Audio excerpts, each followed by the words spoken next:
किसी ने बहुत टाइम पहले, और उनका सामना हुआ था एक ऐसी एंटिटी से, और उस प्रोसेस में एक आदमी की जान भी चली गई थी। सो आई होप आप लोगों को स्टोरी पसंद आने वाली है। बिल्कुल सर, स्टार्टिंग से सर मज़ेदार। तो ये एक बक्सर डिस्ट्रिक्ट है बिहार में, उसके पास में एक गांव है। उस गांव का नाम है, गांव में एक छोटा पार्ट है, उसका नाम है उपाध्याय का टोला। तो उपाध्याय का टोला नाम से लग रहा है कि वहाँ पे सभी लोग जो रहते हैं उपाध्याय होते हैं। तो उपाध्याय बेसिकली स्कॉलर ब्राह्मण्स होते हैं। तो ऐसे ही पूरा एक गाँव था। तो वहाँ पे एक पंडित जी रहते हैं, उनका नाम था रमाकांत जी। तो रमाकांत जी जो थे, उनके 2 बेटे थे। तो उनकी मालियत ऐसी बहुत ज़्यादा अच्छी नहीं थी, छोटा सा गांव था। तो उनका एक बेटा आर्मी में चला गया। तो आर्मी में गया, उसकी सैलरी वैलरी आना शुरू हुई धीरे धीरे, तो थोड़ा घर को सपोर्ट करने लगा। तो उनका डिस्कशन हुआ कि चलो करते हैं, बहुत दिनों से छोटे से घर में रहते हैं सभी लोग, झोपड़ी टाइप कच्चा घर था, तो अपन लोग गाँव में एक मकान ले लेते हैं। तो उस टाइम पर, अच्छा मेरे पास फोटोज़ भी मैं आपसे शेयर करूँगा, आप वो भी दिखा सकते हैं। हम लोग अब तो चेंज हो गया उसमें बहुत कुछ। तो एक घर था, वो घर पहले वो ब्रिटिश टाइम का घर बना हुआ था, तो उसमें शायद वो उस टाइम अंग्रेज रहा करते होंगे, उसके बाद वो खाली पड़ा हुआ था। तो किसी का मालिकाना हक था उसके ऊपर, वो उनके पास गए, उन्होंने बातचीत की, तो उनकी डील हो गई। तो डील हो गई तो बोले अब ये घर अपन ले लेंगे। तो बेटे से बोला, पेमेंट हुआ, और अच्छा उन्होंने क्या, किसी से पूछा ज़्यादा नहीं उस घर के बारे में। घर खाली पड़ा था बहुत टाइम से, तो गाँव वाले को भी ऐसा कुछ आइडिया नहीं था कि हाँ खाली पड़ा है, रहता तो है नहीं। तो उन्होंने ले लिया घर। उस घर में क्या था, घर के जस्ट बरामदे के अंदर एक बहुत बड़ा पीपल का पेड़ था। तो बिल्कुल घर की खिड़की खुलते हुए वहाँ पे दिखता था। तो घर लिया, सभी को बुलाया, गांव में सभी लोग आते हैं, तो सभी के सभी पंडित। अब वहाँ पर सत्यनारायण भगवान की पूजा हुई। तो बीच में घर में हवन लगा, और सत्यनारायण भगवान की पूजा के लिए पंडित जी आके बैठे, और उन्होंने अपने वो श्लोक बोलना शुरू किए। अब जनरली जब भी हम हवन करते हैं, आंख बंद करके श्लोक बोलते हैं, तो सभी वहाँ पे पंडित थे, सभी अपने आंख में मंत्रमुग्ध हो जाते हैं। वो जैसे किसी को अगर रॉक म्यूजिक पसंद है, तो वो जब रॉक म्यूजिक में गया तो आंख बंद करके झूमना शुरू करता है। तो जितने ब्राह्मण लोग सब आंख बंद करके बस अपने मन में श्लोक पढ़े जा रहे थे। अब जो मेन पंडित जो श्लोक पढ़ रहे थे, उन्हीं के साथ साथ एक और आवाज़ पूरे हॉल के अंदर गूंज रही थी, बहुत मीठी आवाज़, मतलब आप ऐसे बोल सकते हो कि देवी आवाज़ होती है ना, कि जो सब झूम जाए आदमी। तो ऐसे बहुत अच्छे तरीके से और बहुत सही प्रोनाउंसिएशन से संस्कृत के अंदर कोई श्लोक बोल रहा है। तो जो पंडित जी थे खुद बोलते बोलते रुक गए, उन्होंने चारों तरफ देखा, तो बोल कौन रहा है, मुझसे भी अच्छा बोल रहा है। तो चारों तरफ देखे, सभी अपनी आंखें बंद करके बैठे हुए हैं। उनको लगा हो सकता है कोई बोल रहा होगा। तो उन्होंने फिर अपनी आंख बंद की और अपना पूरा प्रोसेस किया। तो इस तरह से यहाँ पर पूजा कंप्लीट हुई।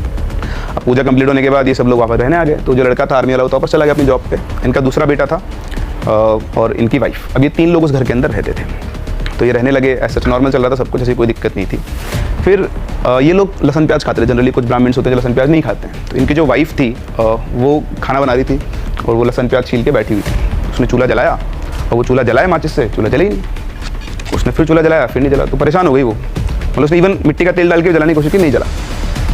तो जब थकार गई तो उसके पीछे से आवाज़ आई कि इस घर में लहसुन प्याज नहीं चलते। उसने बिहारी एक्सेंट में बोला था, वो एक्सेंट तो मैं भूल गया हूँ कैसे बोलते हैं, बट उसने बोला कि इस घर में लहसुन प्याज नहीं बनेगा। तो पीछे घूम के देखा उसने, कौन बोला, तो कोई नहीं था वहाँ पे। उसने फिर चूल्हा जलाने की कोशिश की, तो बोलते सुनाई नहीं देता तेरे को, इस घर में लहसुन प्याज नहीं चलेगा। अब उसको दूसरी बार आवाज़ आई ना, तो उसको कुछ समझ में, तो उठी और भाग गई घर से बाहर, और बाहर जाके बैठ गई अपने घर के बाहर, क्योंकि उसके हस्बैंड भी नहीं थे, बेटा भी नहीं था। फिर शाम को उसके हस्बैंड आए, तो उन्होंने उससे पूछा कि तुम बाहर क्यों बैठी हो। तो बोलती कि मैं घर पे खाना बना रही थी और ऐसी ऐसी मुझे आवाज़ आई। तो पागल हो गई क्या, ऐसे कुछ नहीं होता, चल अंदर। फिर वो अंदर गए, सब ठीक है, कुछ भी कोई दिक्कत नहीं, सब कुछ नॉर्मल है। तो इस तरह से एक इंसिडेंट उनके साथ ये हुआ। उनको, उनकी वाइफ को हुआ, वो घबराई रहती थी। पर उस दिन के बाद से उन्होंने अपने घर में कभी भी लहसुन और प्याज छोड़ दिया। उन्होंने लाना ये सारे फेंक दिए, और अपने पति को बोल दिया घर में लहसुन प्याज नहीं आएंगे। ठीक है। फिर इनका जो लड़का था, उसकी एज ज़्यादा नहीं थी, 22-23 साल का होगा। तो एक दिन ये रमाकांत जी ऐसे गांव में घूम रहे थे, तो इनको रमाकांत जी ने बोला कि आपका बेटा तो वहाँ लेटा हुआ है, तो चौबारा वगैरह कुछ बोलते हैं उसको। तो गए वहाँ पर, देखा तो उनका बेटा बिल्कुल नशे में धुत। अब उनके पूरे खानदान में कभी किसी ने शराब नहीं पी, और वो शराब पी के लेटा हुआ। और रमाकांत जी गुस्सा हो गया, उन्होंने उसको उठाया, हरामजादे, पूरे खानदान में आज तक शराब को हाथ लगा, तो शराब पी के बैठा हुआ है। तो उसने पता नहीं कहाँ दोस्तों के साथ कैसे शराब पी ली। अब उसको नशे में पड़ा हुआ था, रमाकांत जी से क्या बोले, गुस्सा तो उनको बहुत आ रहा था। तो उसको उठा के घर पे ले आए। अब घर पे लाके उसको लेटा दिया। जैसे वो घर पे आया, लेटा सो गया आराम से, कोई दिक्कत नहीं। रमाकांत जी को बहुत गुस्सा है, उनकी बीवी को बहुत गुस्सा है, और किसी और को भी बहुत गुस्सा है। अब रात को करीबन 3:45 या 3-3:30 बजे के आसपास, तो उनकी जो मदर थी, वो उनकी वाइफ रमाकांत जी की, वो उठी टॉयलेट करने के लिए। तो जैसे वो घर के जो हॉल था बेसिकली, उसमें खिड़की पे पहुंची, तो पहुंचने की बहुत तेज चीख निकली। उस पीपल के पेड़ पर उनका बेटा लटका हुआ था, और उसकी जो टहनियाँ होती है ना, उसी से उसका गला घुट कर वो लटका, उसकी लाश लटकी थी।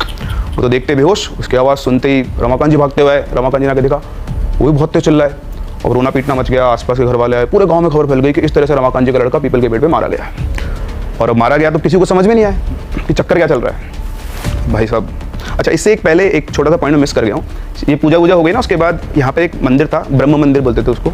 तो वहाँ पर ही रमाकांत जी, इनके पास में एक और उपाध्याय जी रहते, उनके साथ गए थे। तो दोनों वहाँ गए, तो वहाँ पर उनको एक साधु मिले। वो साधु को उन्होंने पहले कभी गाँव में नहीं देखा था। तो ऐसे जैसे पंडित थे, तो देखा, साधु के पैर वैर छुए, बोले महाराज आशीर्वाद दीजिए। तो महाराज गुस्से में आके बोलते हैं, उनसे बोले कि जब भी जीवन में कोई बड़ा काम करो ना, तो अपने घर के बड़ों से बात जरूर करनी चाहिए। और अगर तुम मकान खरीद रहे हो तो उसके बारे में ज़रूर से बात करनी चाहिए। ऐसे आंख बंद करके मकान नहीं खरीदना चाहिए। तो अब रमाकांत जी ने मकान तो खरीदा था, तो उनको कुछ बात समझ में नहीं है। तो उन्होंने पूछा, महाराज आप क्या कहना चाहते हो, मैं समझ नहीं पा रहा हूँ। तो उन्होंने बोला कि ब्रह्म राक्षस की आत्मा 24 साल से मुक्ति मांग रही है, अब तो तुम्हारा भला बजरंगबली कर सकते हैं। इतना बोल दिया, उसके बाद चुप हो गए। और रमाकांत जी नया नया मकान लिया है, ज़्यादा कुछ पूछूंगा दिक्कत हो गई, तो वो चुपचाप अपने उठ के आ गए, उसको बात से समझ में नहीं है। लेकिन अब वो आज कनेक्ट कर पा रहे थे, तो पूरे गाँव में खबर फैल गई कि भैया इनके घर में ब्रह्म राक्षस है, क्योंकि वो जो उपाध्याय जी थे उनके सामने बात बोली गई थी। तो अब लड़के की डेथ के बाद अब वो कार्यक्रम समझ में नहीं आ रहे, कोई कारण तो दिखेगा क्यों वो लटका है वहाँ पे जाके। तो वो उनको याद आए वही महाराज, वो वापस से उन महाराज को ढूंढने गए। तो वहाँ पे जाके देखा तो महाराज वहीं बैठे हुए थे। तो जाते उनके पैरों में पड़ गए, रोने लगे, महाराज मेरा बेटा चला गया और आपने मुझे आगे बताया क्यों नहीं। तो उन्होंने बोला कि वो ब्रह्म राक्षस है, उसकी जैसी इच्छा होती है ना वो वैसा करता है, वो बहुत शक्तिशाली है, तुम उसका कुछ नहीं कर सकते।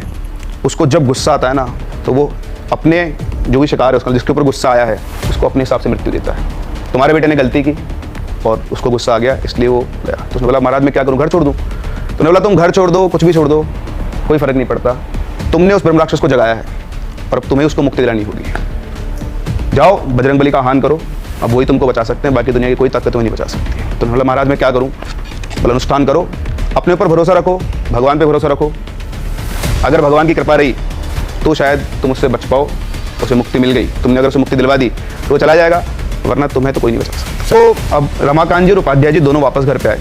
तो उपाध्याय जी रमाकांत जी से बोला रमाकांत जी आप तो एक काम करो, बैठो अनुष्ठान करते हैं। और अच्छा उन्होंने कहा था कि आपको मतलब रुकना नहीं है, आपने एक बार शुरू कर दिया ना, पता नहीं कब आएगा कब होगा कब, बस करते जाना है। तो उन्होंने अपना नियम बांध लिया, उन्होंने शुरू किया साथ में रमाकांत जी ने उपाध्याय जी ने अनुष्ठान करना। तो हनुमान जी का हनुमान अष्टक होता है, हनुमान कवच, हनुमान चालीसा, अंजनेय स्तोत्रम, ऐसे बहुत सारी चीज़ें होती है संस्कृत के अंदर। तो एक एक करके सबको पढ़ते थे। तो बैठे पूरा प्रॉपर उन्होंने अपना पूजा रूम सेटअप किया अपने रूम के अंदर जाके, और वहाँ पे उन्होंने शुरू किया। पहले दिन दोनों ने बैठ के किया। अब जैसे उन्होंने श्लोक गाना शुरू किया, श्लोक उधर से गाना शुरू किया, और श्लोक आ रहे थे पीपल के पेड़ की तरफ से, मतलब जो खिड़की थी वहाँ से आवाज़ आ रही थी। तब तो पता ही था सबको। तो वहाँ पे श्लोक चल रहा है, वो घबरा गए शुरू करते ही। आप सोचो आप भगवान की पूजा करने बैठे हो, आपको पता है कि ऐसी एंटिटी आपके आसपास है, और आपने शुरू किया और वही आवाज़ आपके साथ में आने लग गई। तो बेसिकली उसको विचलित करना चाह रहे थे शुरुआत में, क्योंकि वो डिटर्मिनेशन देखते हैं इंसान का बहुत।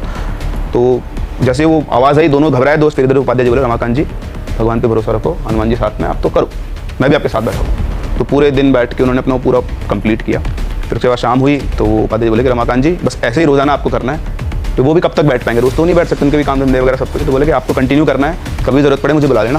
तब उधर रमाकांत जी ने नियम बांध दिया, वो रोज़ सुबह उठते और घर के अंदर रोज़ाना श्लोक चालू और उधर से आवाज़ चालू, दोनों सेम काम साथ साथ चलते थे। 107 दिनों तक लगातार उन्होंने ये काम किया।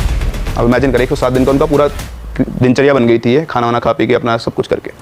107 दिन तक कुछ भी नहीं हुआ। 108वें दिन वो पूजा कर रहे थे, और पूजा कर रहे थे तभी उन्हें ऐसा लगा कि उनके पीछे कोई खड़ा है ना, पीछे कोई खड़ा तो आपको सेंसेस तो हो ही जाता है। तो उनको लगा कोई पीछे खड़ा हो। जैसे उन्होंने पीछे घूम के देखे तो उनके पीछे एक आदमी बैठा हुआ था, मतलब वही ब्रह्म राक्षस के साथ साक्षात था।